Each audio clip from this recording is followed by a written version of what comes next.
Hello, everyone, and welcome back to yet another episode of Offsides and On One, a hockey podcast where we're loud, proud, and probably in the penalty box.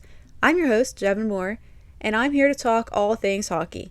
And we have got a lot to talk about, from milestones to incredible Halloween costumes and horrible hockey coverage.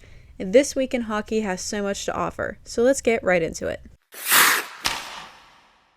Okay, so first up, we had another milestone this week, and who else would it be from besides Sidney Crosby? Sid, again, had another milestone. What else is new?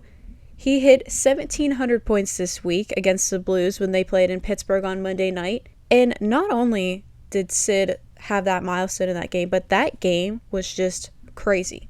And while we're here, I'm going to talk about it because, well, what else is new? So in that game, the Penguins would score 2 goals in 55 seconds, which is ridiculous.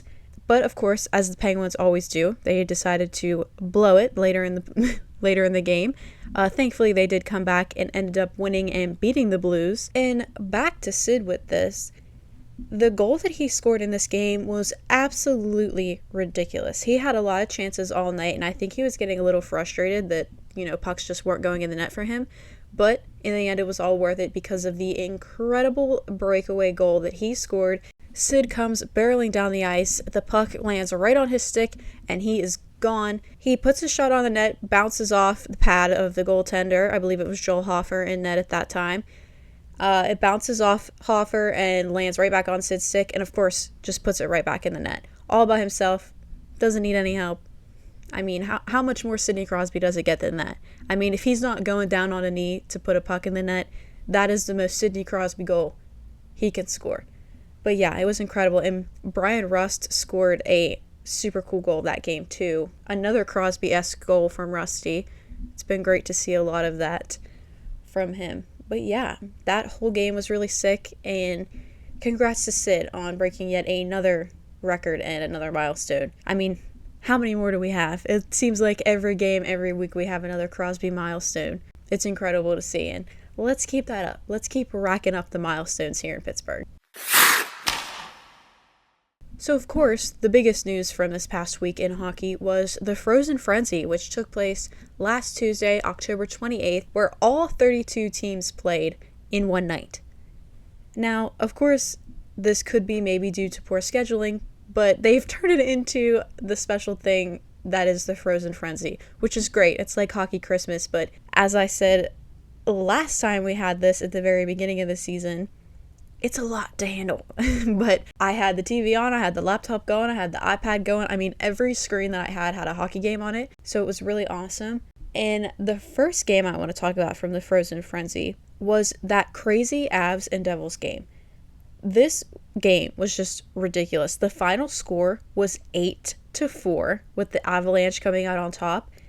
And it was a back and forth game all night long. I mean, obviously the Avs dominated because there's a bit of a goaltending situation going on in New Jersey. But that game was so much fun to watch. It was absolutely incredible. There was a hat trick in that game, which I'll talk more about later. And it was great. It was an absolute Avs masterclass, but it was definitely not a goaltending masterclass. The second thing that happened during the Frozen Frenzy was Connor Bedard scored his very first career hat trick against the Ottawa Senators. That whole game was a Bedard masterclass. I mean, truly, he put on a show. And the Blackhawks would go on to win this game, of course. And Connor Bedard, again, masterclass, he would go on to have a 4-point night with that hat trick and an assist. Now, another exciting thing that happened with a different Connor on the same night was Connor Hellebuyck let a goal in that he probably wishes he could have back because he scored it on himself. That was rough. It was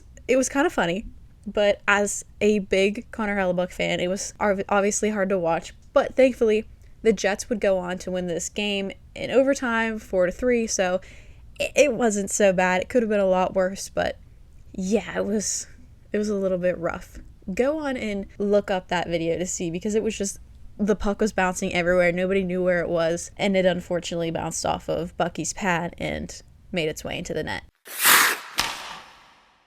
So now I want to rant for a little bit. If you watched last week's episode, you would remember how I very out of character decided to praise the Philadelphia Flyers and one Trevor Zegras. I would like to say right here, right now, I take back every single nice word I have ever said about Trevor Zegras ever in my life after the Battle of Pennsylvania on the Frozen Frenzy, because what a little rat that guy is. Since going to Philly, it has totally ruined him. And, yeah, what a rat. Truly, what a little rat. So, for a little context, the Battle of Pennsylvania kicked off the Frozen Frenzy at 6 o'clock last Tuesday, and that whole game was a joke. The refs were not there. We were not watching the same game, clearly. Clearly, if you watch this game and you aren't a Flyers fan, you would most likely agree with that statement. It was just... it was a mess. The whole game was a joke and a mess. But the reason I said what I said about Trevor Zegras just now is because he had decided that, there was a little scrum, things were getting rough. Obviously, it's the Battle of Pennsylvania. Tensions are high. They're always high. But there was a scrum.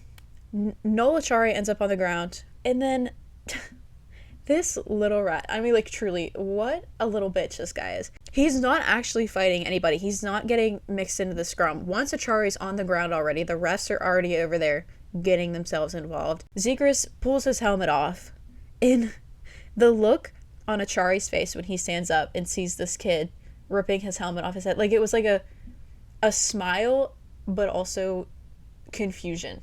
The look that he had on his face, because it was like, is he serious? Does he really want to go? And then the ref pulls him away, and as he's being pulled away by the ref, he looks at Connor Dewar and makes a remark about his mustache. Trevor Zegras, you wish, you little bitch, you wish you could grow a mustache like Dewey, because what are you talking about? Literally doesn't want involved in the scrum at all, goes over there, talks shit, and then gets pulled away by the ref. And it's like, oh, I can't do anything, he pulled me away. No, you little sissy. Go back over there, and if you want to talk shit, get mixed up in the scrum. I can't stand this guy. What happened? Philadelphia has ruined Trevor Zegras. He used to be so cool. What happened? Please free me. And if I could go back and delete the words that I said where, oh, I like Trevor Zegras, I want to give him his flowers, I'm going to be nice to Philly fans. Nope. I take it back. That is the last time I will ever do that. So I hope you enjoyed that, Philly fans. If you're even here, I'm sure you don't listen to this because, well, everything I just said. But I don't care. Never again will I say I like Trevor Zegras. Please and thank you.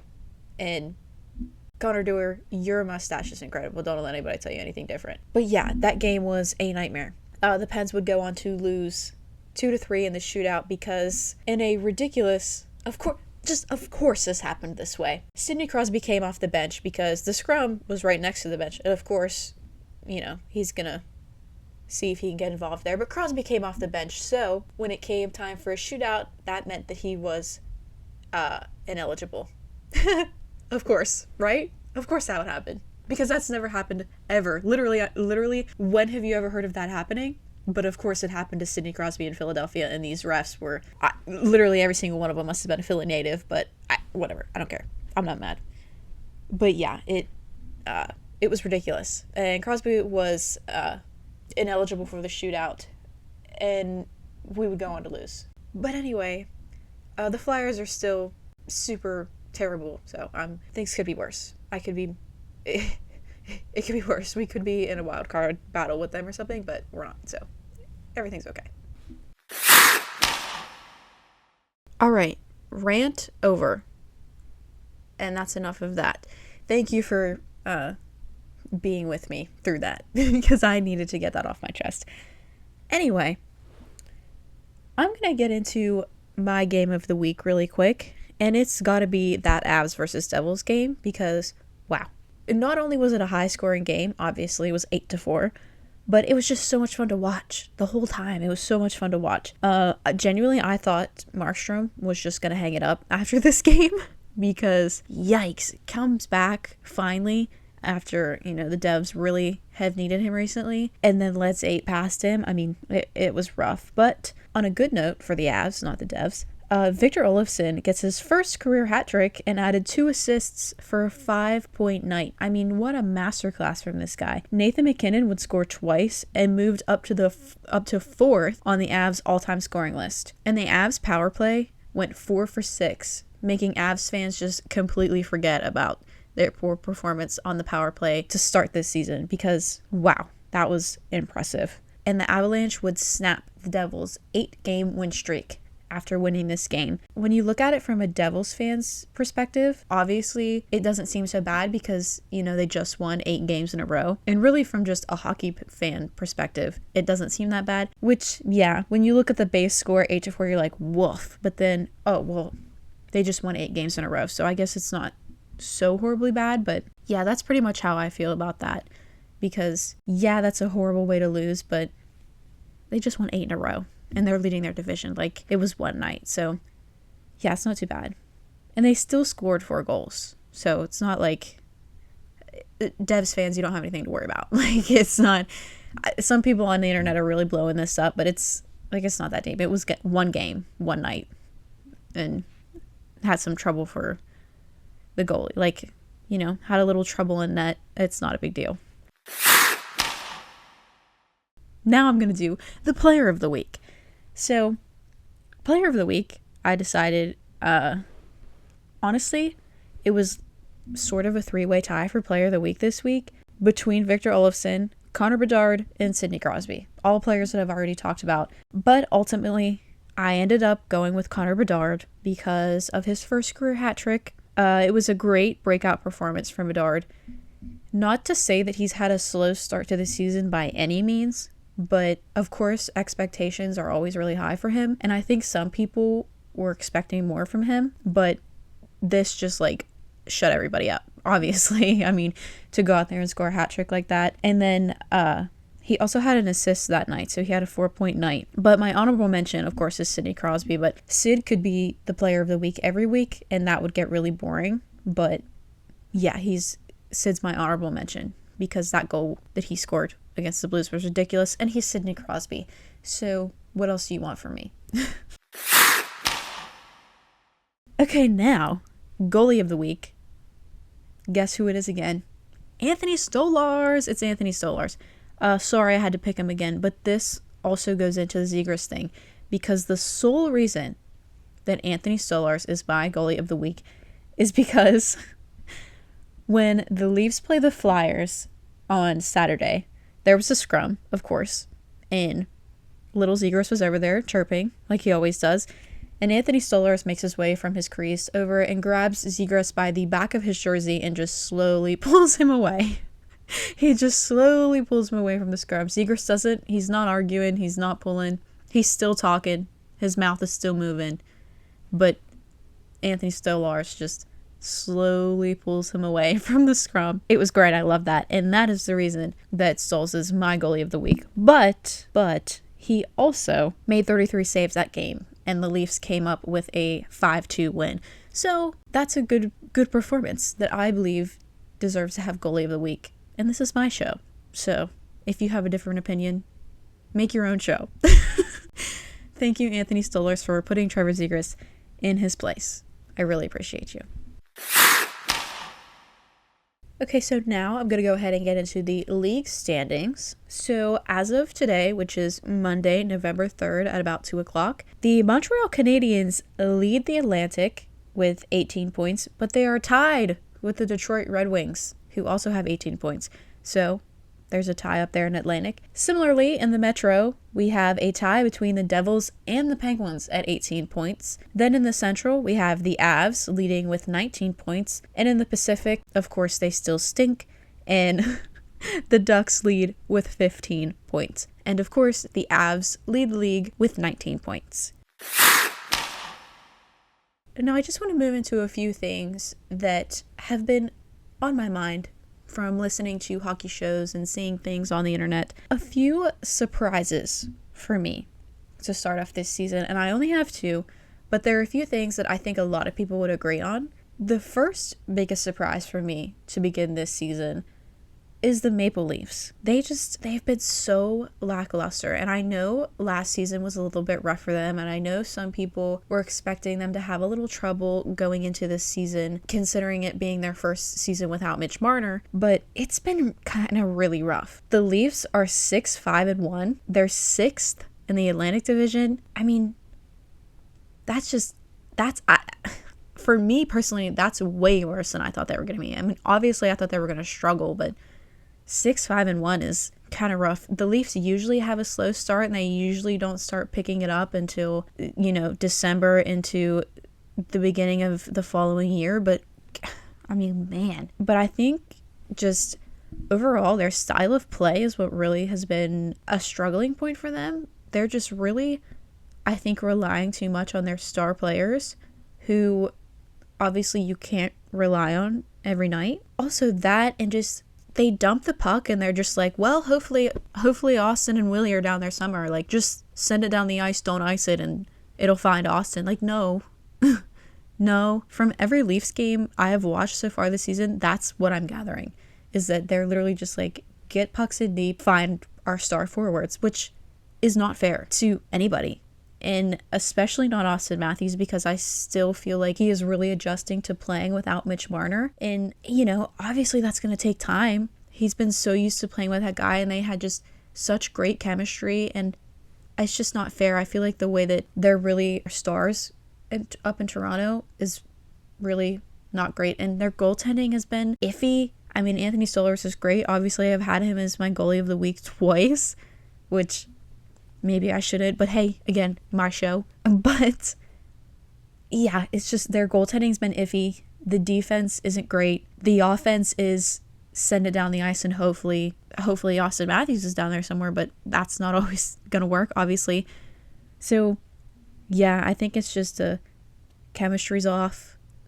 Everything's off in Toronto, and things need to be fixed. And I think now that unfortunately the Jays have lost in the World Series, that things are going to start, being talked about the Leafs more. Because all Toronto media has been Jays, obviously. But now the Leafs are really going to have to face their problems now, I think, because people are really going to be looking at them to fix it now that the Jays are no longer something that people are going to be talking about. Because everybody's sad, unfortunately. But yeah, just the Leafs in general have been lackluster. And I knew that it was going to be rough for them for a little bit, but I didn't think it was going to be this rough.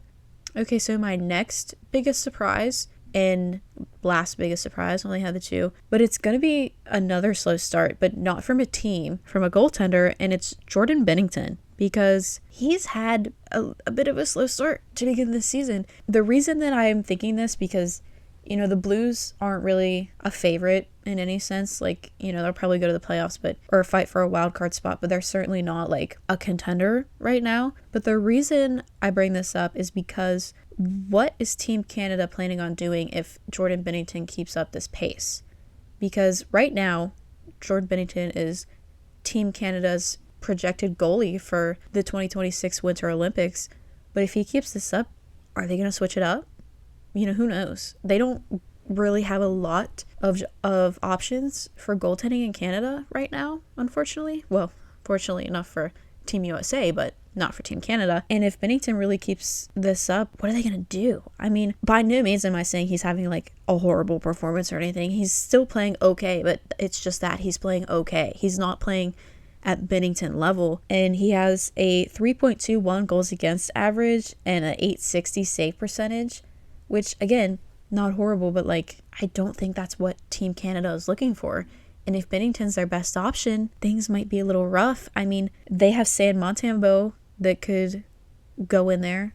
Montembeault has been playing really good, but again, he can be a little finicky. So I don't know. I think Team Canada is in a sticky situation, and hopefully Binnington picks it up a little bit, or Montembeault, who knows? I mean, I would love to see Sam Montembeault in goal for Team Canada. I love him. I think he's great. So that would be cool to see him. But yeah, who knows what happens with Team Canada's goaltending situation. But I have a feeling that Binnington's going to come back around and pick it up again. But that was just something that's been on my mind, because what if he doesn't?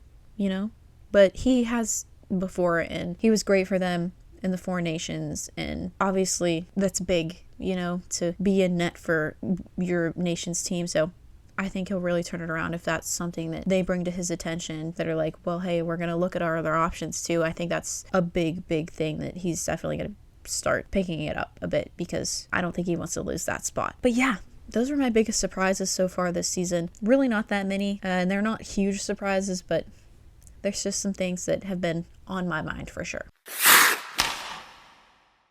Alright, so now we're going to go ahead and get into the winners and losers of the week.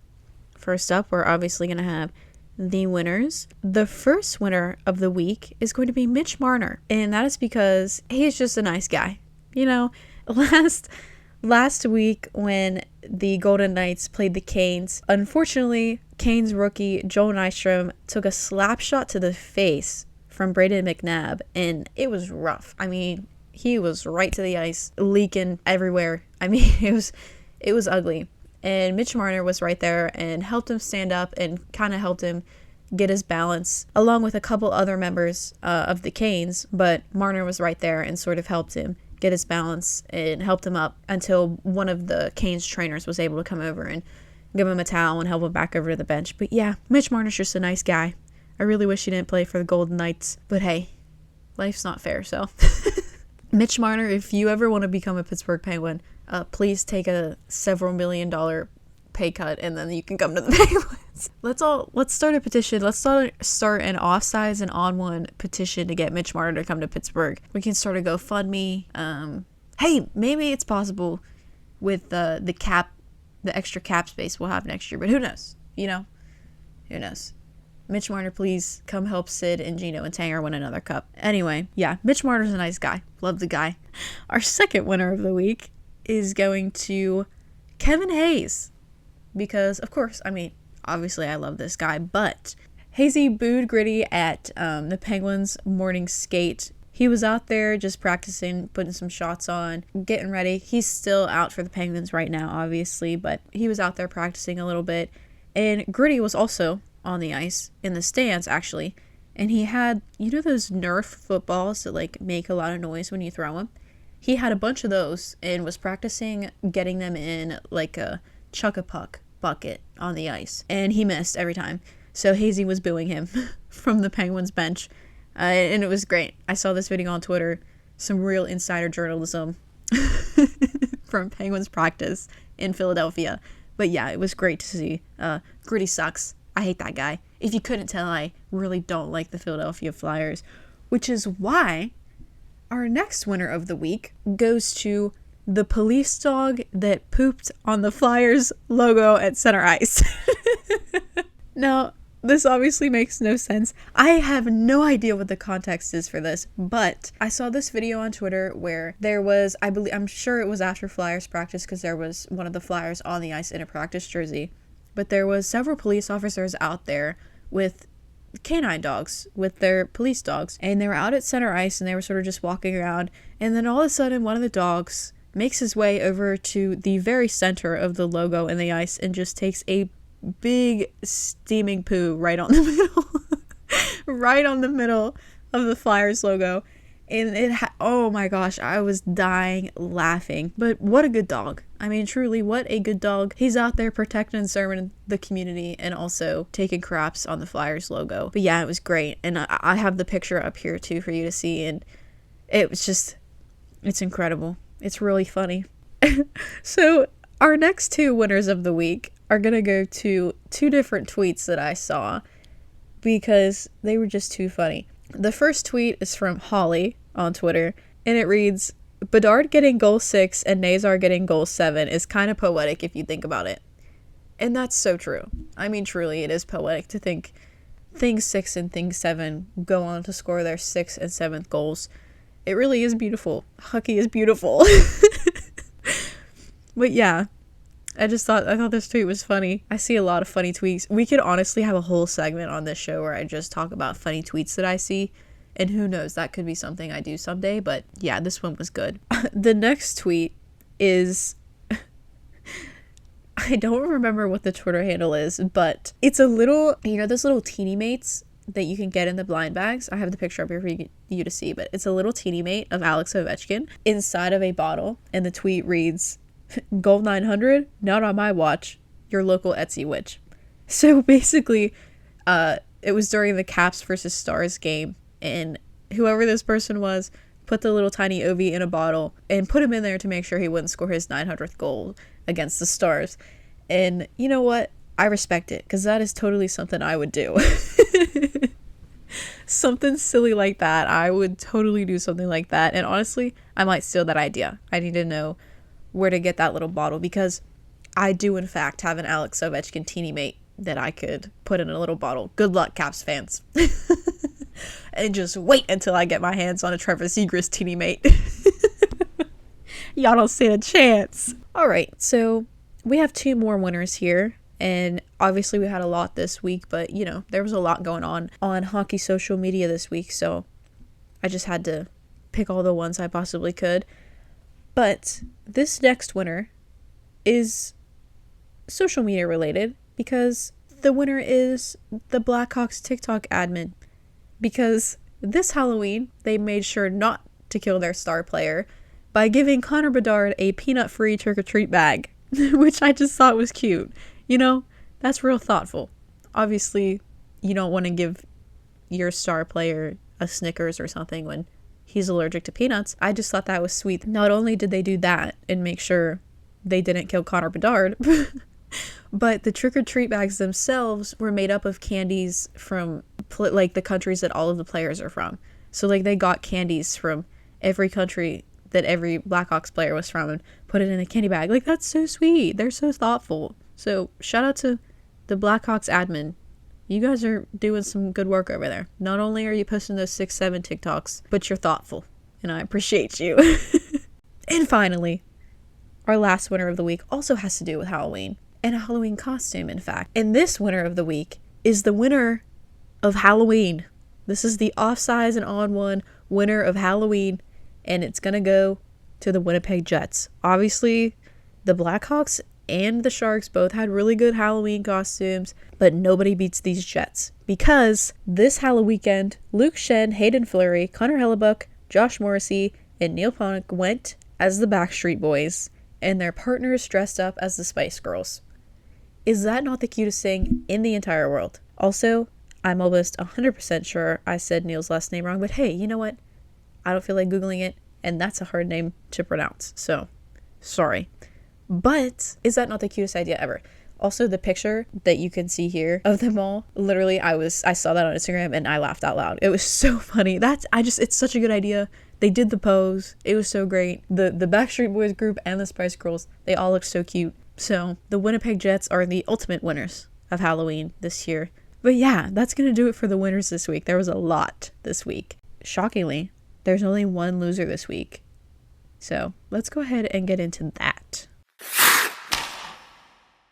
Alright, so like I said, there's only one loser this week, and they are the biggest loser. The biggest loser. And it's going to ESPN. The way that ESPN covers hockey makes me nauseous. And I know that I am not the only person that feels this way, because lots and lots of people actually on social media reciprocated my feelings when I went searching for it, because it feels like ESPN is throwing people in these positions to cover hockey games that know nothing about hockey. That's really what it feels like. I saw a TikTok, and I don't remember who it was from, but he was like, and the players are going out there with the stick, and they hit the puck down to the middle, and they skate up the side. Literally, that's what it feels like watching an ESPN covered hockey game. And the panel, literally, don't even get me started on the panel. I thought maybe TJ Oshie would bring a little bit of excitement and happiness to this panel, but Mark Messier is just so life-sucking. The evil vampire overlord that Mark Messier is so life-sucking on that panel that not even TJ Oshie can fix it. And I know that was harsh on Mark Messier, but I am scared of him. I'm scared of him. And I know I'm not the only one, because people on Twitter also feel the same way. But yeah, the panel is terrible. the commentators aren't very good. The amount of times that I heard them say during the Battle of Pennsylvania, mind you, not even during the Stars Caps game, when's Ovi going to score 900? Tune in to watch the Caps Stars game to see if Ovi scores 900. Literally probably 30 times they mentioned this. Not only that, but during overtime, people, of the Battle of Pennsylvania, the kickoff to the Frozen Frenzy, the last seconds of overtime, ESPN decided to do a split screen to show the first few boring minutes of the Caps Stars game, because maybe with a slim itty bitty chance that Ovi scored in the first 2 minutes of that game, they said, oh yeah, let's throw that on. Let's throw a split screen right now with 30 seconds left in overtime. Are you on crack? Literally, ESPN, what are you doing? Just what are we doing? Also, the amount of times that I heard Andrei Smetsnikov, like with SM Smetsnikov on the ESPN broadcast was unbelievable. Like, if I'm not a Canes fan, but if I heard that over and over and over, I would have started to lose my mind. Like, I lose my mind when people say Malkin instead of Malkin. But Smetsnikov, it's Svechnikov. He's Russian. There is no M in Svechnikov. Please and thank you, ESPN. Please. It takes one Google. And I know I mispronounce people's names on this show. I know I do it. But listen, not ones like that. Not ones like that, babe. All right, so yeah. That's really all I have to say about that, because ESPN, fix it. Fix it. Quit having people that cover football and baseball and basketball cover hockey when they don't know what they're talking about. Please and thank you. Please and thank you. That's all I ask, is that we have people that know hockey cover hockey, you know? And people maybe with a little bit of life in them. Maybe not Mark Messier. Please get rid of Mark Messier. I'm scared of him. He scares the children. He looks like a vampire. He looks like the guy from Salem's Lot. He looks like the big scary blue vampire in Salem's Lot. So please, everybody on ESPN, hire me and I'll do it. I'll do all of it. I'll be like an octopus. I'll have like 800 arms. I'm doing the broadcast, like, I'm doing the graphics, but I'm also commentating the game, and then I'm also on the panel. But keep Mark Messier away from me. I'm scared of that guy. He's bald. He's bullying people with hair. Okay, anyway, that's it. Yeah, ESPN's the loser this week. Sorry, Mark Messier, but shit, I'm scared of you, so that's all I got for winners and losers of this week. And now we're going to get into, of course, Bag O hockey cards. Now we're going to go ahead and get into Bag O hockey cards. If you're new here, this is a segment where I have a tote bag full of hockey cards ranging from the 1990s till now. And I basically just pick a card and read it to you, tell you about it, and that's it. Sometimes it can also even be an omen for the week ahead, if that's something you're into. Like last week, we got Phil Kessel, and I took that as a good omen going into the rest of the week. So let's see who we go ahead and pull this week. I'm going to get the bag a mix. All right. I've got a card, and the bag has spoken. Let's see who it is. Oh, it's another victory card like last week, but this week, it's Jason Spezza. That's a pretty good pick, I would say. I feel like that's a good omen for the week. This card is from 2009, 2010. It's Jason Spezza on the Sens. He scores a lot of goals, this guy. Jason Spezza, not a bad hockey player, that's for sure. But honestly, I don't really know what to say. It's not really somebody we have to go ahead and give a Google or anything. I think most hockey fans know about this guy, so we don't really have to Google that. But yeah. It's a pretty good card. I would say that's a good omen looking into the week. So everybody keep Jason Spezza in the back of your mind. If you're having a bad week, just think about Jason Spezza. And if you don't like him, well, maybe don't think about him. But you know what? It's whatever. But yeah, that's our pick for this week. Not bad, not bad. You know who I'm thinking about? I'm thinking about Danny Heatley is who I'm thinking about. I see Jason Spezza and I think Danny Heatley. with 50 and 07. Alright, everyone. So I think that wraps up this week's chaotic episode. Thank you all for listening. I really appreciate it. If you wouldn't mind, go ahead and share this with your friends if you enjoyed this episode. Give this video a like and subscribe if you want more hockey content. Check out the description. I have my TikToks and social medias linked. And follow us everywhere on social media. Actually, not everywhere. It's Instagram, TikTok, and obviously here on YouTube, subscribe. And then follow my personal account, which is also linked in the description on TikTok, because I post on there way more. And frankly, the TikToks are hilarious. So, yeah. Go check those out, and come back next week if you want some more hockey content. I appreciate you all, and I'll see you next week with another episode. Adios, everyone.